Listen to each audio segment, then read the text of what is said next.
재직 세미나 마지막 시간입니다. 한 주가 조금 지났는데 마지막 우리가 또 영광에 대한 이야기를 빠뜨릴 수가 없잖아요.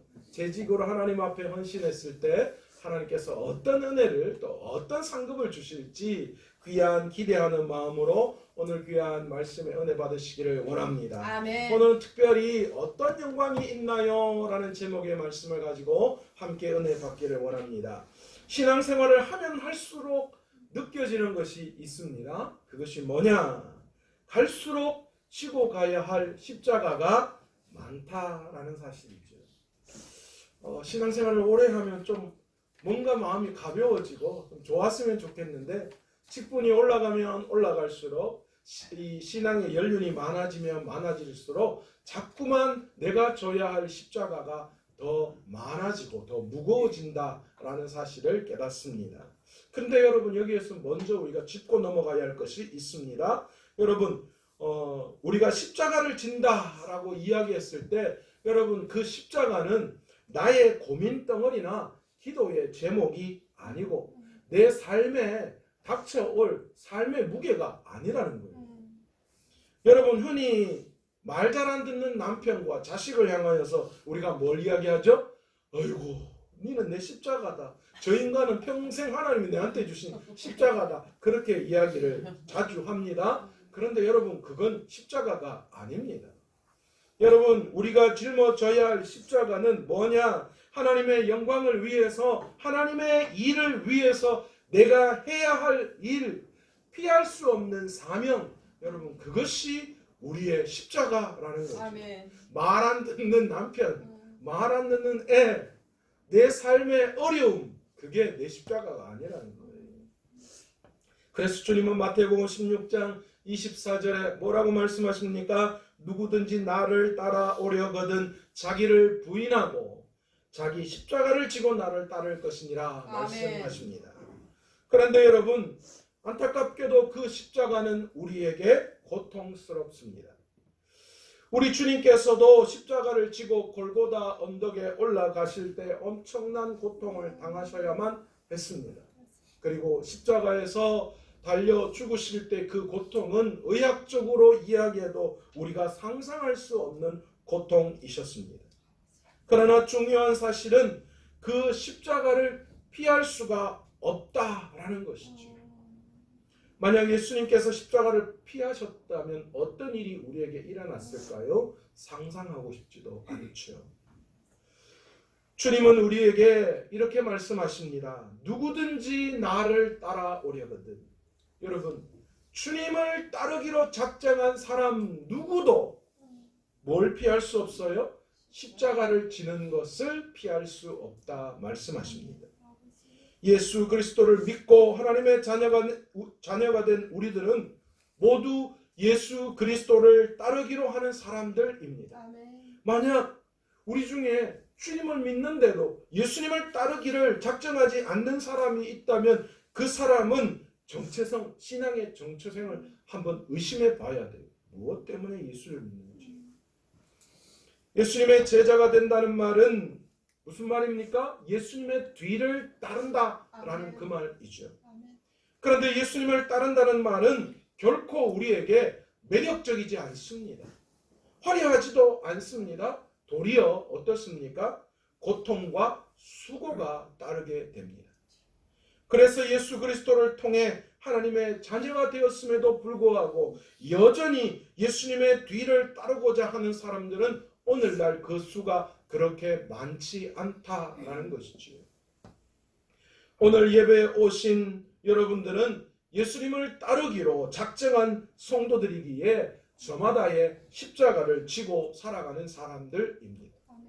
하나님의 영광을 위해 그리고 하나님의 계획을 위해 우리 모두는 저마다 짊어져야 할 십자가를 지고 있습니다. 그렇다면 오늘 여러분들이 감당하고 수고해야 할, 즉 여러분이 지고 가야 할 그 십자가는 어떤 것들이 있을까요?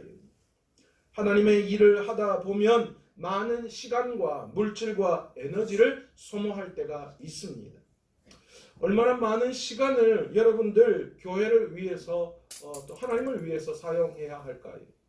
그렇잖아요. 원래 이 토요일 이 황금 같은 토요일과 주일은 이 누나 그지? 청춘을 불살라야 할 텐데 이 불금을 지나면서 금요일 주일을 끝내고 토요일 주일은 세상적으로 이 피로한 스트레스 한 주간 쌓여있던 스트레스를 좀 풀고 자연을 벗삼아 아니면 아름다운 사람들과 함께 어울려서 좀 쉼을 나누고 해야 되는데 그런데 일주일 내내 세상에서 고생하고 또 그 다음 이 주일날에는 교회 와가지고 아침부터 집에서도 안 하는 설거지 청소 교회와 다 해야 되고 여러분 그런 시간적인 로스가 있습니다. 나는 집에서 우리 아도 안 가르치고 다 학원 보내는데 교사로 섬긴다고 아침부터 와가지고 잘 모르는 성경 뒤져가면서 그냥 가르친다고 막 그냥 또 매 그냥 주일날 전에 애들 전화 돌리고 한다고 스트레스가 얼마나 많은지 몰라요. 그리고 식당 봉사하는 우리 권사님들은 도대체 오늘 이번 주는 또 뭘 먹어야 되지? 그런 것들을 얼마나 고민하는지 몰라요. 그리고 또 식당 이 식사비로 주는 돈은 요즘 물가에 비하면 뭐 아무것도 살 수 없는 만큼 쥐꼬리만큼 교회에서 주는데 먹어야 할 사람은 많고 그래서 죽도록 고생도 해야 되고 내 주머니에서 돈도 나가야 하는 그런 일도 있습니다. 또 한 주간의 예배는 얼마나 많습니까? 주일 예배 돌았으면 화요 오전 기도 모임 있지 수요 예배 있지 또 아니나 다를까 올해는 또 금요 저녁 기도회까지 있어가지고 금요일날 또 와야 되지 토요일날은 전도해야지 아이들 전도해야지 주일날은 오전 예배부터 오후 예배까지 풀로 그냥 쭉 있습니다. 도대체 한번 이렇게 돌아서면 주일인 것 같고 주일날 얼마나 많은 일들이 있는지 몰라요.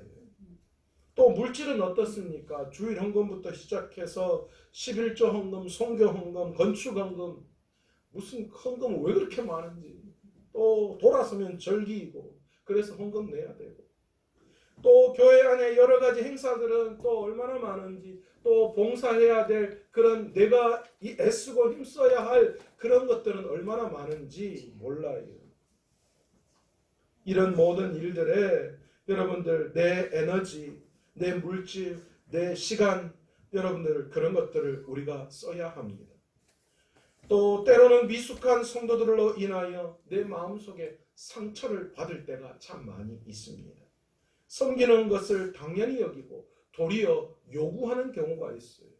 그냥 늘 그냥 편안함을 받다 보면 그것이 자동적으로 권리가 되어진다라는 말이 있듯이 그냥 내가 이거 늘 하니까 내가 하는 게 이게 당연한 것처럼 사람들이 말하고 그래서 안 하면 아니 이거 왜 안 했냐고 그렇게 도리어 나에게 따질 때 되면 참 가슴이 아플 때가 많이 있습니다. 또 하나님께서 교회 안에서 여러 가지 리더십들을 세워주시고 또 직분들을 맡겨주셨는데 그런데 그 직분에 도전하는 분들이 있어요. 아니 무슨 장로 권사가 권리직이가 봉사라고 했는데 어이구 큰 소리 치고 말이야 하고 이런 또 못된 소리 들으면 참 마음이 아플 때가 있습니다. 또 귀한 재직으로 섬기다 보면 말 못할 여러 가지 상황들 앞에서 책임감이 느낄 때도 있고 또 여러 가지 이상한 오해의 소리를 받을 때도 있습니다. 그럴 때 되면 정말 마음이 아픕니다. 또 때로는 자신의 열등감과 낮은 자존감 때문에 문제가 되기도 합니다. 신앙생활의 연륜, 또 가정 형편, 학력 이런 것들이 모자라 스스로 열등감에 사로잡히죠. 나는 왜 이렇게 배움이 짧아서 이것밖에 못하지? 하나님 앞에 또 세상 사람들 앞에 나아가서 당당히 이런저런 것들 하고 싶은데 특히 기도시키면 목사님 기도시키지 마세요. 기도시키지 마세요. 그러고 나서 돌아서서 내가 그래도 권사인데 목사님 기도시키면 기도 착착 할 수 있어야 되는데 나는 왜 그렇게 못할까 이런 생각이 들 때 있습니다. 또 여러 가지 사람들이 저 사람은 자격도 없는데 왜 저렇게 시켜가지고 저러지? 그런 이야기를 들을 때도 자격지심에 사로잡힐 때가 있습니다. 또 자신의 삶에 불어닥친 여러 가지 문제들로 인해서 힘들기도 합니다. 하나님 앞에 열심을 다하고 싶은데 건강이 따라주지 않았습니다. 하나님, 나는 왜 이렇게 건강이 약해서 마음껏 하나님 앞에 섬길 수 없어요? 때로는 물질의 연약함 때문에, 여러 가지 재정적인 부담 때문에 부서장으로 섬기고, 또 여러 가지 내가 재직으로 또 중직으로 또 이런 부분들을 좀 해야 되는데, 그런 것들을 감당 못할 때, 재정적으로 뒷받침이 되지 못할 때, 그럴 때 참 마음속으로 안타까움을 느낄 때가 있습니다. 이때 대부분의 사람들은 어떻게 반응하느냐? 목사님을 찾아가죠. 그리고 목사님에게 이야기합니다. 목사님, 저 이거 감당할 수가 없어요. 충분히 이해가 갑니다. 그러나 여러분, 우리가 알아야 할 것이 있습니다. 사명을 감당함에 있어서 고난은 필수적이다라는 것이죠.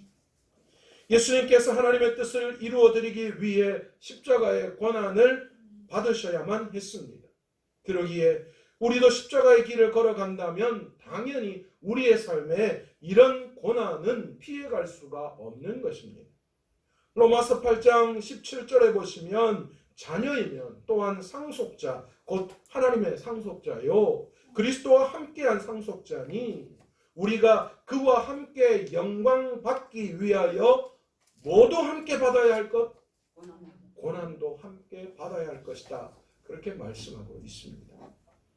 그렇습니다. 사명을 감당함에 있어서 반드시 우리는 고난의 터널을 지나야만 합니다.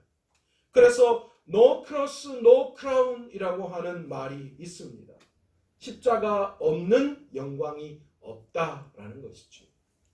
따라서 주님께서 자기 십자가를 지라는 말씀은 예수 그리스도를 따르는 길에 반드시 고난이 있음을 우리에게 상기시켜 주시는 말씀이기도 합니다. 이것은 지난 역사에 분명히 우리에게 나타나 있습니다. 히브리서 11장은 숱한 믿음의 선배들이 그들의 삶에 어떤 십자가의 고난이 있었는지를, 영광 속에 그 고난이 있었음을 우리에게 분명히 보여주고 있습니다. 그런데 그 중에 예수 그리스도의 길을 따르기 위해 사자밥이 되기도 하고 돌에 맞아 죽기도 하고 톱으로 이 몸을 켜임당하는 그런 일도 당하기도 하고 결박과 옥에 갇히는 일은 수도 없이 많았으며 여러 가지 시련들, 그런 이야기들이 이 히브리서 11장에 언급되고 있습니다. 이름 없이 빚도 없이 그렇게 죽어간 선배들이 있었습니다. 그들 역시 이 땅에 살면서 어쩌면 편안하게 살 수 있었을 거예요. 자신의 생명과 가족과 재산을 편안하게 지키면서 그것들을 가지고 편안한 삶을 분명히 살 수 있었을 거예요. 그런데 그들은 어느 순간 그 모든 것을 다 버려버렸습니다. 그것들을 다 배설물로 여겼습니다. 왜입니까? 그들에게 주어진 십자가, 그것을 기꺼이 지기 위해서입니다. 아멘.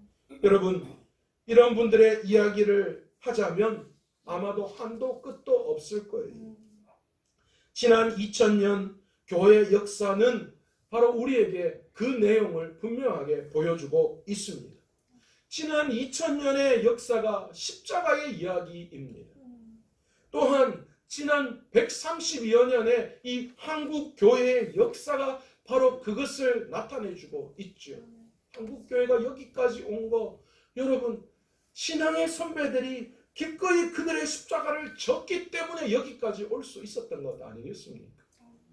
여러분, 지난 8년 우리 교회의 역사도 마찬가지 아닙니까? 만만치 않았어요.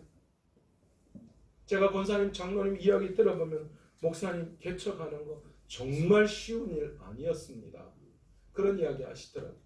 저도 지나오면서 우리 교회 역사와 우리 교회 성도님들의 헌신을 보면서 얼마나 아름다운 십자가를 지시는 헌신이었고 그 속에서 얼마나 힘든 고난과 어려움들이 그들에게 있었는지 저도 알게 되어서 참 마음이 아프기도 하고 참 위대하게 보이기도 합니다. 물론 지금 이 시대는 예수 믿는 것 때문에 옥에 들어가거나 아니면 예수 믿는다는 것 때문에 죽임을 당하는 그런 시대는 아닙니다. 하지만 이 시대에도 여전히 우리가 짊어져야 할 십자가는 우리가 짊어져야 할 그 고난은 피할 수가 없다라는 사실이죠. 그래서 많은 그리스도인들은 십자가 지는 것을 좋아하지 않습니다. 아니, 십자가를 피하려고만 하고 도리어 십자가를 져도 편한 것을 지려고 합니다. 하지만 고난이 없는 영광이 없듯이 십자가를 지는 삶이 없으면 그 어떤 영광도 상급도 우리에게 주어지지 않는 줄 믿습니다. 어떤 사람이 꿈을 꿨다고 합니다. 꿈속에서 한 무리의 사람들이 저마다의 십자가를 지고 길을 걸어가고 있었습니다. 그런데 한참을 가다 보니까 십자가가 너무 무거워서 도저히 한 사람이 들고 갈 수가 없는 거예요. 그래서 이 한 사람이 하나님 앞에 기도를 했습니다. 하나님, 이 십자가가 너무너무 무거운데 조금만 자르면 안 되겠습니까? 제가 힘이 없어 못 가지고 가겠어요. 그래서 이 사람은 톱으로 자기 십자가를 조금 잘랐다라고 합니다.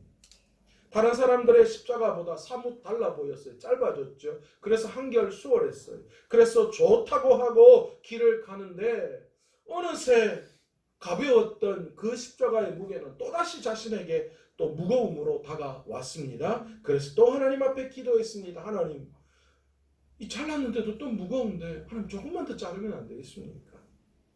그리고 다시 톱으로 십자가를 이전보다도 훨씬 더 짧게 잘라버렸다라고 합니다. 훨씬 줄어든 십자가를 메고 가며 그는 하나님 앞에 감사했습니다. 하나님 너무 감사해요. 내가 짊어져야 할 십자가 너무 가볍고 좋아요. 콧노래를 부르며 갔습니다. 그런데 얼마쯤 가다 보니 건널 수 없는 긴 계곡 하나를 만나게 되었습니다. 그런데 같이 길을 떠난 사람들은 그들이 메고 온 그 긴 무거운 그 십자가를 그 건너지 못한 그 계곡에 넘어뜨려서 너끈히 그 계곡을 십자가를 통하여서 건너갔습니다. 그런데 무겁다고 십자가를 마구 잘라버린 이 사람은 자기의 십자가로는 도저히 그 계곡을 건널 수 없었다고 합니다. 그제서야 그 계곡 앞에서 건널 수 없는 그 계곡 앞에서 하나님 앞에 한탄하며 하나님 앞에 울었다, 후회했다라고 합니다. 여러분, 혹 편안한 신앙생활을 하고자 하는 분들이 계십니까? 그저 일주일에 한 번 부담 없이 예배에 참석해서 나름 하나님께 위안을 받으며 나름대로 그리스도인 행세를 하려고 하는 분들이 계십니까? 그리고 세상 사람들로부터도 예수를 믿는 것으로 인해 그 어떤 불이익도 당하고 싶지 않아서 그렇게 수월하게 신앙생활을 하려고 하는 분들 오늘 이 자리에 계시지 않습니까? 죄송하지만 그것은 더 이상 그리스도인의 삶이 아니라고 봐야 합니다. 그것은 더 이상 주님을 따르는 것과는 관계가 없습니다. 주님은 분명히 우리에게 말씀하셨습니다. 누구든지 나를 따라오려거든 자기의 십자가를 지고 나를 따르라 말씀하셨어요. 그러니 주님을 따르기 위해서 오늘도 그 십자가의 무게가 그 십자가를 통하여 나에게 고난과 어려움이 없다면, 그래서 부담 없는 신앙생활을 하고 있다면 여러분 그게 문제라는 거예요. 그렇습니다. 십자가를 지고 가는 것은 고난의 길입니다. 죽임의 길일 수도 있습니다. 그러나 그 길은 영광의 길이요, 그 길은 승리의 길인 줄 믿습니다. 그 길은 면류관을 받고 누리는 유일한 길임을 깨달을 수 있는 저와 여러분 되시기를 원합니다. 아멘. 십자가를 지고 가는 저와 여러분들에게 그렇다면 주어지는 영광은 무엇이겠습니까? 첫 번째, 우리가 주님의 그 십자가를 짊어질 때에 주의 교회가 든든히 세워져 가는 기쁨을 누릴 수 있습니다. 아멘. 여러분, 하나님께서 재직을 왜 세우셨습니까? 교회 안에서 성도들로 하여금 봉사의 일을 하게 해서 건강한 교회를 세워가기 위해서 재직을 세웠습니다. 여러분, 이것만큼 더 큰 영광이 어디 있습니까? 하나님이 주인 되시는 교회를 아름답게 세워가는 그 일에 내가 동참하는 거예요. 저와 여러분이 그것을 위해서 헌신하고 수고하는 거예요. 그래서 교회가 든든히 세워져 갈 때에 어떤 일이 일어납니까? 하나님께서 무엇보다도 그렇게 든든하게 세워진 교회를 바라보시면서 뭐 하시는 거예요? 기뻐하시는 거예요. 여러분, 하나님 기뻐하시면 끝나는 거 아니에요? 하나님이 미소 지으면 끝나는 거 아니에요? 우리 집에서는 한 사람만 미소 짓게 하면 돼요. 그 사람이 기쁘면 다 기뻐요. 그 사람이 안 기쁘면 안 기뻐요. 여러분, 우리의 삶도 마찬가지잖아요. 우리가 교회 안에서 그 어떤 분보다도 진정한 하나님, 이 교회의 주인 되시는 하나님이 기뻐하신다면 그것보다도 더 큰 영광이 어디 있습니까? 우리가 우리의 십자가를 짊어질 때에 하나님이 기뻐하신다는 것이죠. 두 번째로 십자가를 짊어질 때 우리에게 어떤 영광이 있는가? 영원히 구원받는 기쁨을 누릴 수 있습니다. 여러분, 성경은 한 영혼이 구원받는 기쁨을 어떻게 표현하고 있는 줄 아십니까? 누가복음 15장 6절에서 7절에 보시면 무슨 이야기 나옵니까? 이와 같이 죄인 한 사람이 회개하면 하늘에서는 회개할 것 없는 의인 99으로 말미암아 기뻐하는 것보다 더하리라. 이게 무슨 말이에요? 의인 99명으로 말미암아 기뻐하는 것이 뭐예요? 그 의인들로 말미암아 나타나는 의로운 행위로 나타나는 기쁨을 말하는 거죠. 그 99의 의인이 그의 의로운 행위로 나타남으로 하나님을 기쁘시게 하는 그 기쁨보다도 뭐가요? 한 죄인이 회개해서 주께로 돌아오는 기쁨이 더하다, 그렇게 말씀하시는 거예요. 여러분, 우리가 그 십자가를 짊어질 때에 한 영혼을 이 구원받는 그 영광에, 그 기쁨에 우리가 동참할 수 있는 거예요. 우리가 그 기쁨을 누리게 되는 거예요. 그 기쁨을 우리가 하나님 앞에 드릴 수 있는 거예요. 여러분, 그것보다 더 영광이 어디 있습니까? 이쯤 되면 어떤 분들은 그런 생각이 드실 거예요. 전부 다 이 땅에서는 소용없는 거네. 아니, 좀 뭐 재직으로 열심히 하면 이 땅에서도 좀 잘 먹고 잘 살 수 있는 그런 이야기는 좀 안 해주시나? 예, 그렇습니다. 세 번째도 그런 거예요. 성도의 영적인 성숙의 보람이 우리가 십자가를 짊어질 때 나타날 수 있어요. 마태복음 28장 19절에 보시면 뭐라고 이야기하시느냐? 너희는 모든 민족을 제자로 삼아라. 그렇게 우리에게 명령하시잖아요. 나와 같은 신실한 그리스도인이 세워진다라는 거, 여러분, 그게 얼마나 큰 기쁨이에요. 데살로니가 전서 2장 19절에서 20절에 보면 우리의 소망이나 기쁨이나 자랑의 면류관이 무엇이냐? 내가 자랑해야 하고 기뻐해야 하고 할 면류관이 뭐냐는 거예요. 그가 강림하실 때에 우리 주 예수 앞에 너희가 아니냐? 너희는 우리의 영광이요 기쁨이니라. 우리가 이 땅에서 소망이나 기쁨이나 자랑으로 여겨야 할 면류관은 세상의 부유함이나 편안함이나 그 어떤 것이 아니라라고 분명히 말씀하고 있는 거예요. 우리가 누리는 영광은 무엇입니까? 우리가 주님 앞에 섰을 때 너희가 아니냐. 여러분, 이게 뭡니까? 지금 사도들이 예수 믿는 이 사람들을 향하여서 그렇게 너희 예수 믿기를 작정했던 그 너희들이 우리의 영광이 아니냐, 그렇게 이야기하고 있는 거예요. 다시 이 땅에 오실 예수 그리스도 앞에서 우리의 기쁨과 자랑이 무엇이라고 말씀하시느냐? 바로 구원받는 자들, 아멘. 우리를 통하여 구원받은 자들, 그들이라는 거예요. 2016년 9월에 전 세계를 눈물짓게 만든 한 아름다운 영상이 트위터에 올라왔습니다. 벤 앨리스라고 하는 남성의 이야기인데요. 그는 미국의 테네시주 내시빌 지역의 장로교 학교에서 선생님으로 또 교장으로 섬기며 재직했던 분입니다. 그런데 2015년에 돌연 식도암에 걸리셨고, 그래서 여러 가지 치료를 받았지만 병원에서 더 이상 차도가 없어서 포기했습니다. 그래서 이제 죽는 날만 시한부 인생을 선고받았습니다. 그런데 이 소식을 안 그의 제자들이 벤을 위해서 깜짝 이벤트를 준비했는데요. 영상으로 짧게 한번 보도록 하겠습니다.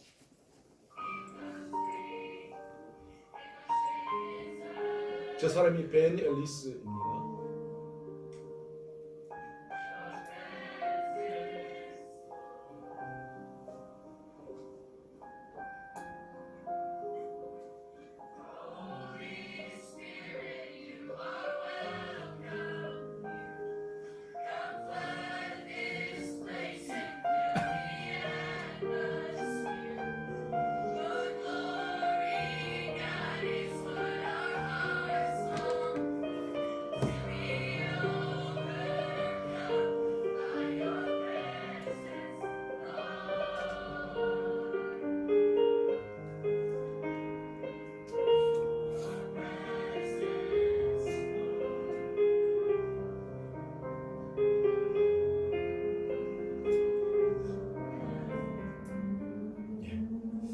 여러분, 이 땅에서 영광이 뭘까요? 이제 더 이상 세상에 살 수 없는 그런 시한부 이 판정을 받고 죽음을 앞두고 있는 선생님, 얼마나 많은 고민과 여러 가지 생각이 있었을까요? 그런데 그의 죽음 앞에서 제자들 400명이 찾아왔어요, 집으로. 그리고 창밖에서 그를 위해서 찬송을 했습니다. 당신의 죽음은 아무런 의미 없는 것이 아닙니다. 영원히 내가 당신을 기억하겠습니다. 그런 뜻으로 제자들이 그 창밖에서 죽음을 앞둔 선생님을 향하여 노래를 부르고 있습니다. 여러분, 우리도 예수 그리스도 앞에 섰을 때에 우리가 전도한 새 가족들로 인해서 위로를 받게 될 줄로 믿습니다. 아멘. 우리로 인하여 영적 성숙을 경험했던 그분들, 우리의 도움을 받았던 많은 분들, 무엇보다도 우리가 주일학교에서 성경을 가르쳤던 그 아이들, 주님 앞에 선 우리를 향하여서 그들이 소리칠 거예요. 우리는 당신의 면류관입니다. 그들이 우리를 향하여서 그렇게 증언해 줄 거예요. 여러분, 그것이 우리의 영광이요, 그것이 우리의 기쁨이 아니겠습니까? 네 번째로, 우리가 십자가를 질 때 어떤 영광이 있는가? 자신의 영적인 성숙의 기쁨을 맛볼 수 있습니다. 우리의 성장과 성숙은 우리가 사명을 감당할 때에 만들어집니다. 그냥 생기는 게 아니에요. 우리가 교사로 열심히 성경을 보고 말씀을 준비하면서 우리의 영적인 성숙이 일어나는 거예요. 교회 안에서 중직자로 교회와 구성원들을 위해서 안타까운 마음으로 눈물로 기도할 때에 그때에 우리의 영적인 성장과 성숙이 일어나는 겁니다. 아멘. 아멘. 교회 안에서 많은 성도들과의 관계를 통하여서 그들의 어려움, 그들의 이야기를 들어주면서 함께 믿음을 나눌 때에 우리의 영적인 성숙이 일어나는 거예요. 아멘. 무엇보다도 주님의 교회를 위해서 온 힘을 다 바쳐 헌신하고 또 섬기고 봉사할 때에 우리의 영적인 신앙의 성숙이 일어나는 거예요. 아멘. 그러므로 말미암아 우리가 사랑의 사람으로 영적인 성숙이 나타나게 되는 거예요. 옛날에는 꿈도 꾸지 못했던 그런 용서되지 않는 부분들이 용서가 되고, 아멘. 놀라운 하나님의 그 말씀이 이해가 되고, 날마다 주를 위해 살아야 되겠다는 그런 각오가 내 마음 안에 다져지는 거예요. 아멘. 영적인 신앙의 성숙의 이 봉사와 이 헌신과 이런 기도와 이런 모든 것들을 통하여서 우리가 기쁨을 만끽하게 되는 거예요. 아멘. 그 십자가를 짊어질 때. 아멘. 다섯 번째, 우리가 십자가를 짊어질 때 더 큰 사역을 감당하게 됩니다. 아멘. 오늘 본문에 보시면 2달란트, 5달란트 받은 자들이 더 큰 것을 받았다, 그렇게 성경은 기록하고 있습니다. 그런데 안타깝게도 1달란트 받은 자는 그것을 빼앗길까 봐 아무것도 하지 않고 땅에 숨겨놔 버렸어요. 여러분, 사실 1달란트는 결코 작은 돈이 아닙니다. 여러분, 이 1달란트는 6,000데나리온인데 한 데나리온이 당시 신약 시대에 하루 노동자의 품삯이었어요. 그러니까 돈으로 환산하면 얼마예요? 6,001의 그 돈의 값어치예요. 그러니까 이건 연수로 계산하면 16년치 연봉이에요. 1달란트가. 만약에 예를 들자면 당시 단위로 계산해도 이 구약에서는 1달란트가 약 금 35kg 정도를 나타내거든요. 신약에 와서는 이게 단위수가 좀 줄어들어서 한 20kg 정도 되는 거예요. 그러나 금 20kg면 이게 돈이 얼마고? 나는 20kg짜리 금덩어리 보지도 못해. 다 봐야 3.75g 한 돈. 여러분 결코 작은 게 아니에요. 그런데 그 맡겨진 것을 감당하지 못했다. 다른 사람에 비하면 내 것이 엄청 작게 여겨져요. 그런데 여러분 하나님의 일은 그 자체를 감당하는 것이 영광이지 크고 작은 것에 있지 않다는 것을 우리는 깨달을 수 있어야 해요. 내게 맡겨준 그 사명, 내게 맡겨준 그 일, 그 자체를 해내는 것이 우리에게 영광이지 더 큰 걸 해내는 것이 영광이 아니라는 거예요. 저는 간혹 우리 교회를 담임하면서 얼마나 기쁜지 몰라요. 다른 큰 교회에 담임하는 이 친구들이나 선배들이나 전화해서 통화하면요. 나는 주님 저는 그런 일 없어서 너무 좋아해요. 주님 난 너무 좋아해. 야 진짜 내가 편하고 좋은 거네. 네. 장단점이 있겠지만 그렇게 하나님 앞에 감사할 때가 너무 많아요. 여러분 1000명을 구원시켜야 될 사명이 있고 100명을 구원시킬 사명이 있는 거예요. 뭐가 더 위대하다라고 이야기할 수가 없는 거예요. 하나님 앞에서. 여러분 그러기에 하나님은 충성스러운 자를 사용하십니다. 아멘. 크고 작은 일에 어떤 일을 하느냐가 아니라 어떤 일을 맡기더라도 충성스럽게 그 일을 해내는 사람, 여러분 그것이 우리에게 복인 줄 믿습니다. 아멘. 여러분 지금 자신을 돌아보며 교회 안에서 아무 일도 맡은 것이 없다면 여러분 홀가분하다라고 생각하지 마세요. 여러분 나 아무 일도 맡은 게 없다고 자랑하지 마세요. 여러분 그 말은 다른 말로 어떤 말이기도 하냐? 앞으로 내게 받을 상급이 없다라는 말이기도 하다라는 거예요. 6번째 마지막입니다. 우리가 주님의 십자가를 짊어질 때에 주님의 상급이 우리에게 기다리고 있다라는 거예요. 베드로전서 5장 4절에 보시면 그리하면 목자장이 나타나실 때 시들지 아니하는 영광의 관을 얻을 것이요. 디모데후서 4장 8절에 보시면 이후로는 나를 위하여 의의 면류관이 예비되었으므로 마태복음 25장 21절에 보시면 주인이 이르되 잘하였도다 착하고 충성된 종아 내가 적은 일에 충성하였으며 내가 많은 것을 내게 맡기리니 내 주인의 즐거움에 참여할지어다. 아멘. 주님의 즐거움에 참여하는 영광, 의의 영광의 면류관, 또 시들지 아니하는 영광의 관, 그것이 오늘 우리에게 기다리고 있다라는 아멘. 것입니다. 하나님께서는 반드시 마지막 심판의 때에 하나님의 말씀하고 계십니다.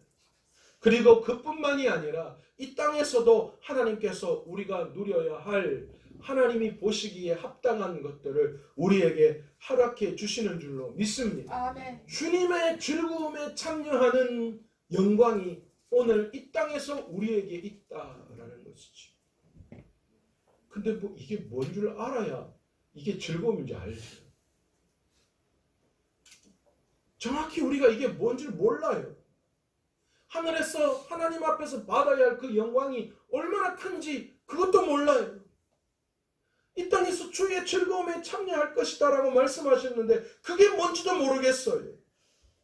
그래서 오늘 이렇게 우리가 이 영광에 대해서 언급해도 그거 별로 달가워 보이지 않는 것이 사실입니다. 어쩌면 당연할 수 있습니다. 그 상급이 얼마나 큰지 얼마나 좋은지 모르기 때문에 우리가 반응하는 거니까요. 그러나 주님 앞에서는 그날 우리는 반드시 알 수 있을 것입니다. 우리가 주님의 그 십자가를 짊어졌을 때 하나님께서 우리에게 예배해 놓으신 그 상이 얼마나 큰지요. 저는 천국에 63 빌딩 잘 올라가고 있어요. 여러분 그리고 이 땅에서 주님이 주의 즐거움, 주님 안에 즐거움을 누릴 것이 무엇인지 여러분 그거 기대하는 마음으로 마음껏 주님과 함께 기쁨을 누리기를 원합니다. 아멘. 일확천금이 있으면 뭐합니까? 높은 위치에 올라가서 권력을 휘두르면 뭐합니까? 그 안에 진정한 즐거움이 없다면 그 모든 것들이 무슨 의미가 있습니까? 그러나 아무것도 없지만 내 안에 주님으로 말미암아 기쁨이 솟아난다면 그것보다도 더 큰 행복이 어디 있습니까? 아멘.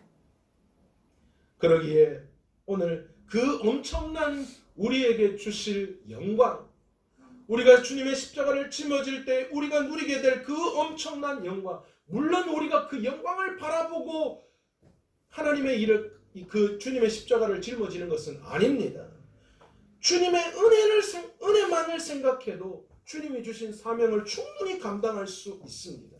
그럼에도 불구하고 주님께서 우리에게 허락해 주실 귀한 그 큰 상급을 오늘 이 시간 우리가 다시 한번 바라보고 믿음으로 우리에게 주어진 귀한 사명을, 우리에게 주어지신 그 십자가, 주님을 따르기 위해 우리가 짊어져야 할 그 십자가를 잘 짊어지시는 그 고통을 잘 받을 수 있는 저와 여러분 되시기를 간절히 축원합니다. 아멘.